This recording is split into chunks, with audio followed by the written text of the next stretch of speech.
Bismillahirrahmanirrahim. Assalamualaikum warahmatullahi wabarakatuh. Sebelum kita masuk ke bagian dari mistikus cinta Kalimantan ini, kita berdoa dulu ya.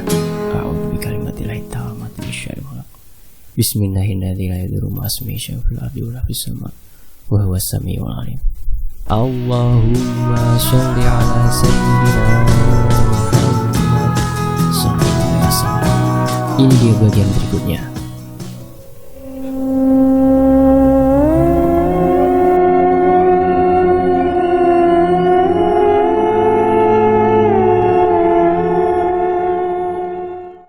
Pak Doni, unit DT403, breakdown Pak. Info Radio Man yang membuatku harus bergegas untuk memeriksa unit itu. Sungguh hari yang sangat melelahkan. Beberapa unit tiba-tiba di breakdown di waktu yang berdekatan. Sedangkan hari itu adalah hari Minggu. Hari di mana jumlah mekanik yang masuk kerja tak sebanyak hari lainnya. Tak ada pilihan lain selain bekerja overtime. Semoga Dewi bersabar dan memaklumi kondisi pekerjaanku. Batinku sedikit khawatir dengan istriku. Tak terasa jam sudah berdetak di angka 9 malam. Ponsel yang sedari tadi mati akhirnya bisa hidup kembali setelah kuisi dayanya di office. Seharian di lapangan membuatku tak sempat memeriksa ponselku. Jantungku terasa ingin meledak tatkala kulihat puluhan panggilan dari Dewi yang telah kuabaikan itu. Tanganku tak berhenti bergetar saat melihat beberapa pesan dari Dewi yang membuatku harus pulang sesegera mungkin. Mas, kenapa gak diangkat? Aku takut. Mas, kayaknya ada yang merhatiin adik. Mas, tolong angkat mas. Entah bagaimana aku mendeskripsikan perasaanku saat itu. Jalanan tambang itu seketika aku terjal dengan kecepatan tinggi. Masa bodoh apabila aku tertangkap oleh patroli safety tambang. Istriku, semoga engkau baik-baik saja. Pintu mobil yang telah kuparkir dengan asal itu berbunyi kencang karena ketergesaanku untuk segera melihat kondisi istriku. Sialnya, ada pemadaman listrik yang membuat perasaan khawatirku semakin tak karuan. Dek, ini mas, seruku sembari mengetuk pintu rumah. Tetap tak ada jawaban, meskipun sudah kupanggil berulang kali. Segera kurogoh-rogoh tiap kantong dalam tas ranselku dengan bantuan sorot lampu ponselku. Berharap ada kunci cadangan pintu rumah, yang terkadang sengaja kubawa untuk berjaga-jaga. Syukurlah Tuhan masih berpihak kepadaku. Pintu yang terkunci itu berhasil kubuka dengan kunci cadangan yang kutemukan dari dalam tasku. Kupanggil-panggil nama istriku di setiap sudut ruangan dengan senter ponsel yang masih terus menyala. Pemadaman listrik membuatku kesulitan menemukan keberadaan istriku yang tak juga menjawab panggilan itu. Dek Dewi. Air mataku hampir tumpah. Perasaanku sudah tak karuan. Jangan-jangan istriku diculik. Di kamar utama bahkan tidak ada dirinya. Unit breakdown sialan, listrik bajingan, umpatku dalam hati. Menyesali segala hal yang terjadi seharian ini. Seisi penjuru ruangan sudah ku jelajahi, kecuali gudang yang memang tak memiliki jendela itu. Lantas, ku sorot gudang yang isinya beragam kardus itu. Benar saja, istriku ada di sana dengan kondisi tidur terlentang. Sudah tak tahu lagi bagaimana perasaanku saat itu. Beragam firasat buruk terus menghujam pikiranku. Dek Dewi, panggilku sembari mengguncang perlahan badannya. Dek, tetap tak ada reaksi. Kusorot badannya seraya memeriksa detak nadinya. Kuucap syukur berkali-kali karena istriku masih bernafas dan mungkin sedang dalam keadaan pingsan. Saat hendak mengangkat tubuh Dewi, ada sesuatu yang terasa basah dan lengket yang tersentuh di telapak tanganku. Darah? Ya Allah, istriku! Gumamku panik. Ya, tak ada pilihan lain selain membawa Dewi ke rumah sakit segera. Di sisi lain, Mas, bayiku mana mas? Bayiku hilang, anakku, kamu di mana? raung Dewi terus-menerus di dalam ruang rawat inap. Sejak mendengar kabar dari dokter kandungan yang menyatakan bahwa janin di dalam kandungan istriku adalah kehamilan kosong, bagai disambar ratusan petir, membuat pikiranku semakin kacau. Jika istriku hamil, kenapa kosong? Kenapa USG bulan lalu nampak janin kecil yang tengah bergerak di rahim istriku? Jika memang keguguran, paling tidak ada gumpalan daging yang keluar kan? Tapi kenapa yang tersisa hanyalah darah segar? Apakah aku bermimpi? Ya Tuhan, apa yang sebenarnya terjadi? Mengapa semuanya tampak membingungkan? Aku hanya bisa membisu, seraya menggenggam erat tangan istriku yang terus meracau, mencari keberadaan darah dagingnya. Sungguh malang nasib istriku. Rasanya sungguh menyesal tak segera memulangkannya ke Solo. Dek, semoga kamu kuat, ucapku lirih seraya mengusap air mata di pipinya. Sementara itu, semenjak hilangnya janin di dalam kandungan istriku yang secara misterius itu, kondisi istriku semakin memburuk. Ia tak mau menyentuh makanan sedikit pun. Hanya beberapa teguk minuman saja yang berhasil masuk ke dalam kerongkongannya. Badannya semakin kurus, tatapan matanya kosong. Terkadang ia hanya melamun seraya mengelus perutnya yang tak lagi buncit itu. Kondisi ini tak bisa kubiarkan. Dengan penuh pertimbangan, ku ambil cuti panjang dengan alasan kesehatan darurat istriku, serta membawanya kembali ke kediaman orang tuanya di Solo.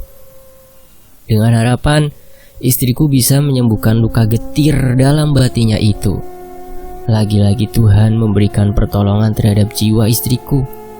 Berkat konsultasi ke tenaga medis dan motivasi dari pihak keluarga terdekat, istriku akhirnya bisa kembali tersenyum serta ikhlas menerima kenyataan yang telah menimpanya. Hingga setahun kemudian, istriku memantapkan diri untuk ikut merantau kembali bersamaku. Ya, itulah tadi kejadian 1 tahun yang lalu, yang akhirnya ku ketahui dari masyarakat sekitar bahwa semua itu adalah perbuatan kuyang, manusia yang rela menggunakan ilmu hitam untuk memuluskan keinginannya, entah itu awet muda, kecantikan yang membahana, ilmu pengasihan, dan segala macam keinginan dunia fana. Andai saat itu ada aku di samping istriku, akan kucelurit organ-organnya agar ia binasa.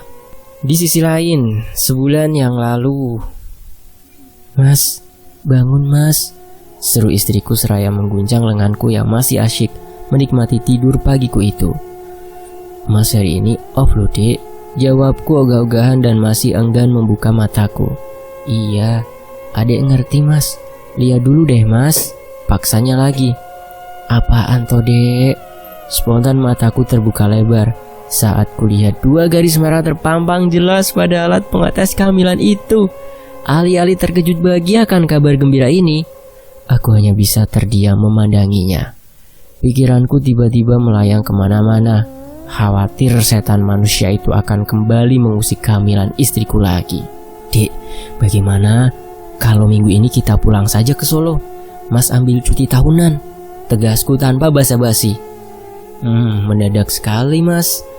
Lagian adek masih hamil muda, takut juga kalau kenapa-kenapa di jalan. Lagian perjalanan dari sini ke bandara harus nyebrang selat segala kan, ujarnya bimbang. "Bukan begitu, Mas enggak mau adek diganggu." Seketika aku katupkan bibirku yang hampir saja keceplosan menyebutkan nama makhluk jadi-jadian itu. Semenjak istriku kehilangan janinnya, aku memang tak pernah mengorek apapun tentang apa yang dialami istriku kala itu. Aku tak ingin istriku trauma. "Kenapa mas? Adik sudah tahu kok." Maaf adik belum cerita kronologinya saat itu." Dewi menghela nafas. Sepertinya ia sudah siap bercerita kepadaku mengenai peristiwa naas setahun lalu. "Mas ingat gak waktu kita ke pasar beli belut?" tanyanya seraya mengeratkan jari jemarinya ke bantal. "Oh iya, kok aku lupa ya?" jawabku pura-pura tak ingat. Mas ini. Iya, pokoknya setelah hari pasaran itu banyak kejadian-kejadian aneh yang adek temui mas. Sampai akhirnya makhluk itu tiba-tiba muncul di hadapan adik. Aku pun segera menyandarkan tubuhku dalam posisi setengah duduk, bersiap mendengarkan keluh kesah istriku. Sejak hari pasaran itu, tiap malam adik selalu mimpi didatengin orang yang sama, Mas. Ujarnya serius. Orang yang sama? Wujudnya gimana? Kepala ajakah? Atau kelihatan sama usus-ususnya? Potongku begitu penasaran setengah mati dengan bentuk manusiaku yang itu. Dewi menanggapi cecaran pertanyaanku itu dengan hanya tertawa getir. Bukan itu wujudnya, Mas. Yang kutemui di mimpiku adalah nenek-nenek. Dia meminta izinku untuk meminta bayiku, namun aku menolaknya.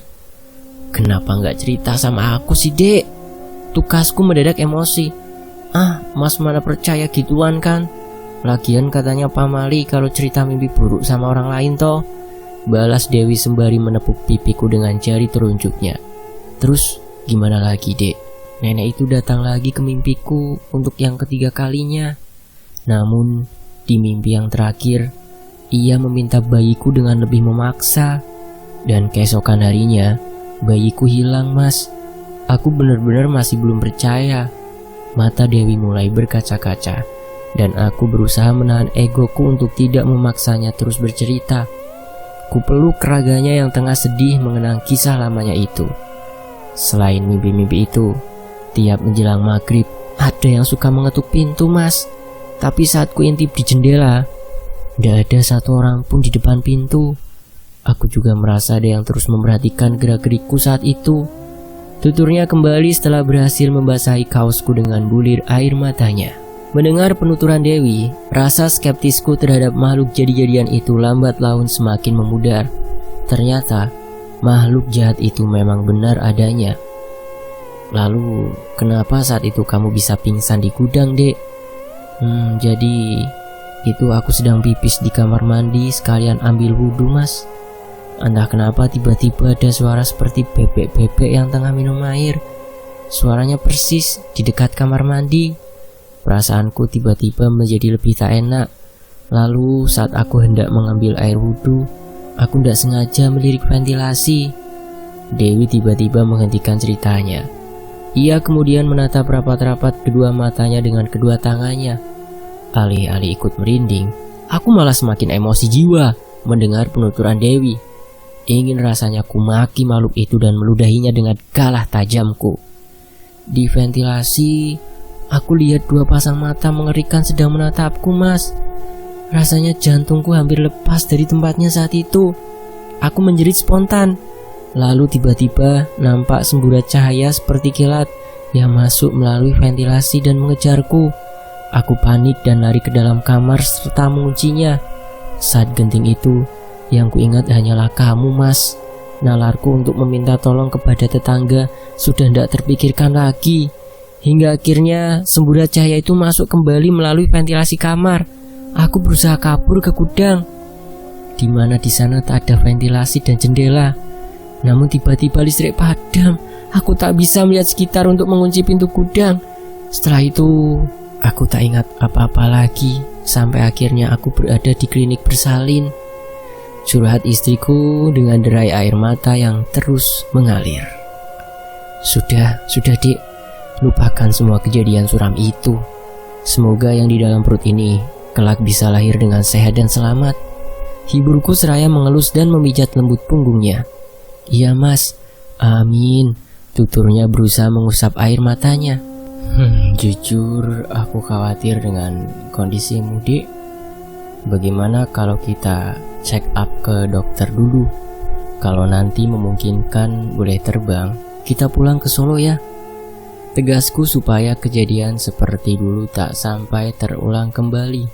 Karena memiliki anak adalah harapan yang sudah kami nantikan dari awal menikah. Dewi pun mengangguk, tanda setuju akan keputusanku itu. Pasca tahu bahwa istriku sedang positif hamil untuk kedua kalinya, kami pun segera melakukan pendaftaran ke klinik untuk menemui dokter spesialis kandungan. Jika di kota, mungkin kita bisa dengan mudah menemukan dokter kandungan di setiap rumah sakit. Namun berbeda dengan kami yang tinggal jauh dari pusat kota, dokter spesialis hanya bisa kami temui seminggu sekali. Itu pun dengan antrian yang sangat membludak. Di tengah menunggu hari di mana sang dokter membuka praktek, ternyata kami harus diuji kembali. Istriku mengeluh perutnya kram dan mengeluarkan flek dari jalan lahirnya. Perasaanku kembali tak menentu. Akankah istriku kembali keguguran? Semoga saja tidak. Aku memijit-mijit kepalaku perlahan, seraya mencari jalan keluar setelah mendengar saran dari dokter kandungan kemarin malam. Kabar baiknya, istriku dinyatakan benar-benar hamil.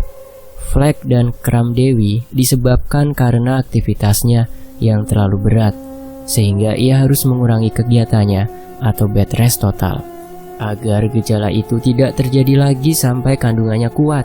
Kabar buruknya, istriku tidak disarankan untuk melakukan perjalanan jauh dahulu, sehingga rencana untuk memulangkan Dewi ke Solo harus tertunda. Minum kopi sama makan sanggar dulu, mumpung anget mas, tawar Dewi yang ikut-ikutan duduk di ruang TV bersamaku. Sanggar, sebutan pisang goreng dalam bahasa Banjar. Kenapa toh mas? Hari off bukannya seneng, kok malah asem gitu mukanya? Tanya Dewi sembari mengunyah pisang goreng yang terdengarnya itu. Gimana ya dek? Kita ndak bisa pulkam, sedangkan kondisinya begini. Aku juga besok udah kerja. Aku khawatir sama kamu, ujarku dengan pikiran yang masih buntu. Adik juga bingung ini mas. Adik ndak bisa nutupin kalau adik masih trauma sama kejadian yang dulu, imbunya lirih. Ya wes begini aja, kita cari orang yang mau nemenin adik sampai mas pulang kerja. Paling ndak pas lagi waktu senja atau malam, adik ndak sendirian. Paralel mas minta izin buat ganti roster ke Desif dulu sampai kandungan adik benar-benar kuat. Gimana? Dewi pun membalasku dengan senyum sumringah, tanda ia setuju akan pendapatku. Ya, inilah alasan utama mengapa Dewi harus ada yang menemani selama masa kehamilannya di tanah Kalimantan. Hingga tak kusangka, orang yang dipilih Dewi ternyata adalah Anita, gadis Borneo yang penuh teka-teki itu. Sementara itu di sisi lain, matahari mulai menampakkan semburat cahaya kilaunya dari ufuk timur. Para buruh tambang yang sudah tiba di kantor kini tengah berbaris rapi di depan workshop untuk turut melakukan kegiatan wajib setiap pagi, yaitu P5M. Seperti biasanya, aku memberikan himbauan kepada rekan-rekan sesama pekerja untuk terus mematuhi standar keamanan pekerjaan, informasi pending job, serta perencanaan kerja untuk hari ini. Di antara para karyawan yang tengah berdiri, tiba-tiba mataku terfokuskan pada sosok pria yang seminggu lalu telah diberikan dispensasi untuk beristirahat di rumah, serta melakukan pengobatan spiritual itu. Dialah Aditya, mantan Anita yang belum lama ini berhasil menggegerkan orang-orang seantero kantor. Sesaat setelah barisan dibubarkan dan kegiatan P5M telah usai, dengan segera aku menemui pria itu. Piye kabarmu, Dit? Wes sehat dulu, sapaku seraya menepuk-nepuk bahunya. Alhamdulillah, udah lumayan pak. Makasih banyak atas bantuannya waktu itu ya pak, ujarnya yang seperti baik-baik saja itu. Walah, aman itu Dit. Kalau ada keluhan lagi, jangan sungkan info-info bubuhan lainnya ya. Bubuhan itu bahasa Banjar yang artinya anggota atau rekan. Siap pak. Katanya saya mau dialihkan jadi officer ya pak. Oh itu, iya Dit. Sementara kamu ndak usah ngejob mekanik dulu. Selagi Ardi masih cuti, kamu backup scheduler dulu ya. Nanti untuk job desk-nya ada Mang Asep yang bantuin, oke? Jelasku yang sengaja menempatkannya di bagian officer untuk mengantisipasi kejadian tempo hari itu. Oke lah begitu pak, jawabnya nampak sedikit kebingungan. Sip, ayo kerja, sambutku yang kembali menepuk-nepuk bahunya itu, lalu bergegas menuju ke ruang supervisor untuk melangkah mencari nafkah. Di sisi lain, suara bising mesin di sekitar workshop kini menjadi hening. Para karyawan sebelumnya berwara-wari melakukan pekerjaannya, kini tengah mengambil posisi tersembunyi dan ternyaman untuk tidur siang. Setelah perutnya terisi oleh santap siang itu, kugantungkan helmku pada tempatnya setelah mencopot sepatu safety yang kuletakkan pada rak sepatu. Seharian berkutat di lapangan membuatku mengantuk dan berniat untuk merebahkan tubuhku di kursi kerjaku. Ruangan supervisor tampak sepi, hanya terlihat satu orang yang masih berkutat di depan komputernya. Ternyata orang itu adalah Adit. Sungguh luar biasa sekali semangatnya dalam bekerja. Jam istirahat pun ia masih loyal dengan pekerjaan barunya itu. "Istirahat, Dit," sapaku sembari merebahkan tubuhku di atas kursi kerjaku. Namun tak ada jawaban apapun dari Adit. Mungkin ia sedang menggunakan headset sehingga tidak mendengarkan sapaanku. Aku pun cuek saja, berusaha memposisikan tubuhku senyaman mungkin, lalu berusaha memejamkan mata untuk memanfaatkan waktu istirahat yang singkat ini. Namun, entah kenapa perasaanku tiba-tiba merasa ada yang tidak beres. Lantas ku gagalkan tidur siangku, lalu menengok Aditya yang meja kerjanya berada sedikit jauh di belakang meja kerjaku. Sontak, aku terkejut melihat raut wajah Adit yang nampak sangat pucat itu. Keringat di tubuhnya menderas hingga membuat punggung bajunya membasah. "Dit, kamu sakit?" "Pak, tolong saya," ucapnya lirih dan terbata-bata. "Wis, kamu pulang aja ke mes. Kalau belum sehat, siap-siap bawa tasmu. Kita pulang sekarang." Tegasku melupakan waktu istirahat berhargaku itu. Saya nggak kuat, Pak." "Lah, kamu nggak apa-apa kan, Dit?" tanyaku panik. Tolong azanin saya sekarang, dekat telinga saya, Pak." Tuturnya semakin terlihat memprihatinkan itu. Perasaanku semakin terasa tak enak. Aku pun segera memperhatikan ke kanan dan ke kiri, berharap ada yang bisa kumintai tolong untuk ikut membantu mengurus Aditya. Namun situasi sekitar benar-benar sepi. Rata-rata, para pekerja memang memanfaatkan istirahat siang untuk tidur. "Kamu masih kuat jalan ke ruang meeting, Dit?" tanyaku seraya memandangi ruang supervisor yang penuh dengan perangkat elektronik itu. "Ya, aku sengaja memilih ruang meeting karena lokasinya paling dekat dengan kami dan ruangannya lebih luas untuk merebahkan badan. Hanya saja, peraturan kantor tidak memperbolehkan siapapun menggunakan ruangan itu kecuali untuk meeting saja. Tapi apa boleh buat, ini adalah suatu hal yang sangat mendesak." Dengan susah payah aku bopong badan Adit menuju ke ruang meeting. Segera kurebahkan dirinya di sela-sela kursi meeting yang dilapisi alas karpet itu. Lantas, kuhidupkan lampu dan pendingin ruangan agar Aditya merasa lebih nyaman. "Pak, sekarang azankan saya, Pak. Saya mohon," harapnya dengan badan gemetaran. "Kamu begini apa karena belum makan, Dit? Aku benar-benar masih tak mengerti maksud Aditya itu. Azan, Pak." Desaknya dengan tremor badan yang semakin tak terkendali. Dengan perasaan panik dan bingung, kuturuti saja kemauan Adit itu. Kampret, udah berapa puluh tahun aku gak pernah azan. Aduh, semoga aku masih ingat. Keluhku dalam hati yang tak menampik tentang jati diriku yang disebut sebagai Islam KTP itu. Dengan ragu-ragu, kulantunkan azan tepat di dekat telinga kanan Aditya dengan suara pelan. Nafas Aditya terdengar semakin terengah. Keringat di dahinya semakin mengucur deras. Jangan berhenti, Pak. Terus," imbuhnya. Aku pun terus melanjutkan titah Aditya untuk melantunkan nama Tuhan itu. Tiba-tiba suara azan yang kulantunkan itu terdengar berbarengan dengan suara azan dari mulut orang lain. Ternyata Aditlah yang ikut-ikutan melantunkan azan, seraya bangun dan memandangiku dengan seringai matanya. "Dasar dulu, kada bisa azan, mati aja ikam." Hadik Adit yang benar-benar mengejutkanku. Sialan, di situasi begini bisa-bisanya Adit kerasukan lagi. "Sopo kowe ah? Lu ngokono? Sing goblok iki kowe. Wes mati sih pengen ngeleboni wong urip, setan gendeng." Balasku geram sengaja menggunakan bahasa Jawa agar si setan itu kebingungan. Wajah Adit yang sebelumnya nampak pucat kini terlihat dihinggapi oleh amarah yang penuh kemurkaan. Tubuh kurusnya itu pun berusaha menghadang badanku yang lebih besar dan tinggi darinya. "Jangan buat aku mengamuk terus. Aku buat kamu tertidur lama, baru tahu rasa kamu." "Oh, setan jancuk!" seruku berusaha menampik serangan kuatnya itu.